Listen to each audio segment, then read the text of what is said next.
آپ کی عزت کے امین ہو ہی نہیں، تم کے اجداد کی عزت کے امین ہو ہی نہیں، تم کو معلوم کہاں ہے میری دستار کا رخ۔ صدر علی وقار بحیثیت مسلم قوم تمام سلاطین ہمارے اجداد ہیں، اور ہمارے بزرگ تو ادباء اور شعراء ہیں،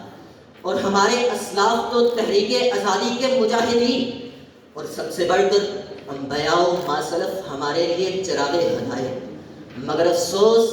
کہ ہم ان کی تعلیمات و قربانیوں کو فراموش کر چکے ہیں۔ جب میں اپنی افکار کے گھوڑے دوڑاتا ہوں تو دیکھتا ہوں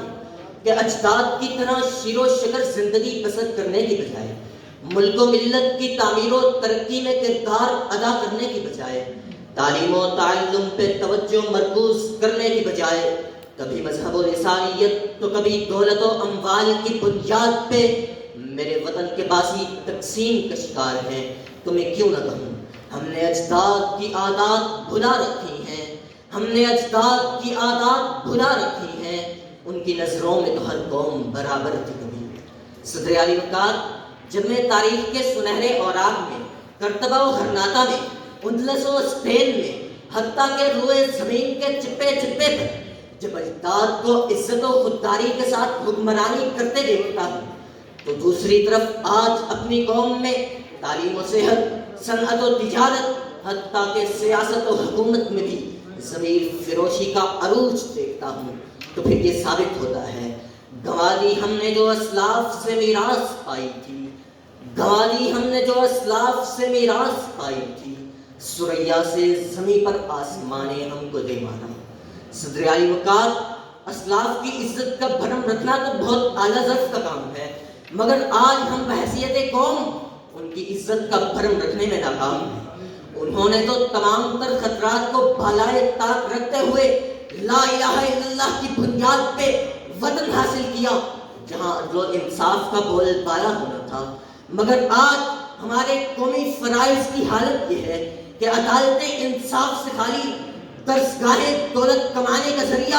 اور سیاست خدمت سے دور، اور حکومت صرف اور صرف عوام کو حقوق سے محروم کرنے کا نام۔ تو پھر یہ کہنا پڑتا ہے مکہ کو خود ہی مکینوں نے کر دیا برباد، مکہ کو خود ہی مکینوں نے کر دیا برباد، مٹا دی اپنے ہی ہاتھوں سے ستور اجداد۔ صدر علی وقار اسلاف کی عزت کا بھرم رکھنا تو دور کی بات،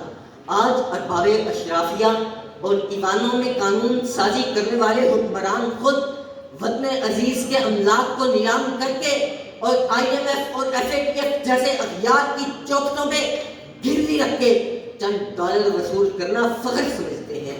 پھر یہ ثابت ہوتا ہے وہ جس کو بچا کے رکھنے میں اجداد بک گئے، وہ جس کو بچائے رکھنے میں اجداد بک گئے، ہم نے اسی حویلی کو نیلام کر دیا، ہم نے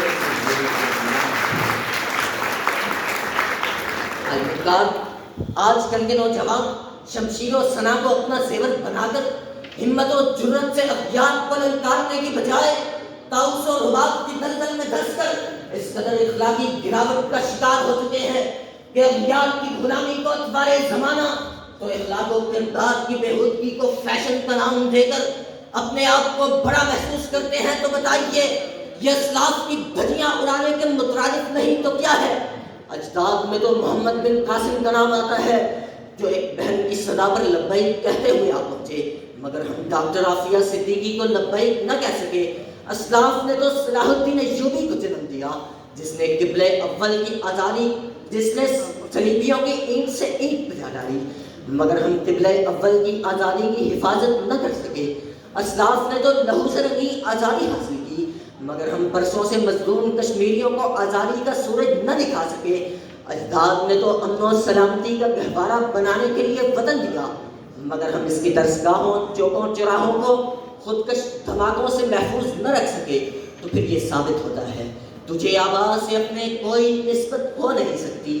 تجھے آباد سے اپنے کوئی نسبت ہو نہیں سکتی کہ تو گفتار وہ کردار تو ثابت وہ سیاح تھا، مگر وہ علم کے موتی کتابیں اپنے آبا کی، مگر وہ علم کے موتی کتابیں اپنے آبا کی، جو دیکھوں ان کو یورپ میں تو دل ہوتا ہے سی پارا۔ صدر علی وقار آخر میں ایوان میں پیش کردہ قرارداد کی مخالفت میں یہی دلائل پیش کروں گا کہ ہم نے اسلاف کی عزت کی لاج نہیں رکھی۔ اگر ہم نے ان کی عزت کا بھرم رکھا ہوتا تو ہم نے کوئی عمر ابن خطاب کی طرح دشمن کے دانت کھٹے کرتا، اور کوئی زہراوی یا البیرونی کی طرح ایجادات سے اغیار کو مات دیتا، اور کوئی ڈاکٹر علامہ محمد اقبال کا عکس ہوتا جس کے افکار قوم کے شعور کو بیدار کرتے۔ صدر وقار، اگر ہم نے اسلاف کی دستار کی لاج رکھی ہوتی تو ڈاکٹر علامہ محمد اقبال کو یہ نہ کہنا پڑتا، وہ معزز تھے زمانے میں مسلمان ہو کر، وہ معزز تھے زمانے میں مسلمان ہو کر، اور ہم خوار ہوئے تاریخ قرآن ہو کر، اور ہم خوار ہوئے تاریخ قرآن۔